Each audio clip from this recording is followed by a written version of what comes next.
This is definitely a difficult choice. Yeah, you know.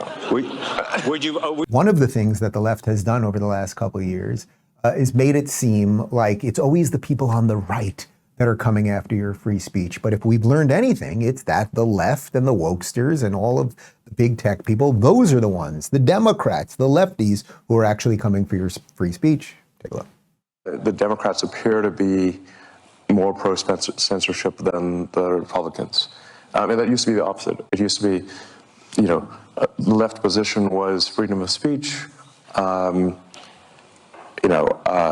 believe at one point, the ACLU even defended the right of someone to claim that they were Nazi or something like that, So, there really were, the left was, freedom of speech is fundamental.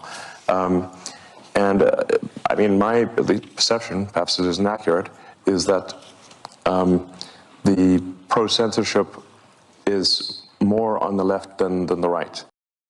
I really can't get over this thing about the way he speaks and how he's giving the other side every benefit of the doubt. My perception, maybe it's not correct. No, your perception is correct. And actually, the first time that I met with Elon at Twitter in San Francisco, we talked about a few things about my account and that sort of stuff. But the part where he was most engaged in the conversation, like locked in, bang, like that, was when we started talking about, me was one of the people that left the left publicly and why I left the left. And I didn't leave liberalism, liberalism left me. And he posted a meme eventually showing how he stayed the same, but it's the left that went bananas. He fully gets it. The same way you get it, he gets it. And you can see the way he is being treated by the system. I just want to show you one more clip of the interview because then Sorkin basically asked him who he would vote for. And I think this was sort of interesting. I would not vote for Biden. You'd vote for Trump? I'm not saying I'd vote for Trump, but I mean, this is definitely a difficult choice, yeah. Would you vote for Nikki Haley? Nikki Haley, by the way, wants all social media names to be exposed, as you know. No, I think that's outrageous. Yeah, no, I'm not going to vote for some pro-censorship candidate. All right, I'll do them backwards. So the Nikki Haley one with him, it's like a complete deal breaker, right? You're not going to tell a guy who bought a giant tech company purging money that they can't have anonymous users. There are issues with anonymous users. There's issues with trolls and bots and all that stuff. He's done a lot with bots, to eliminate bots, by the way.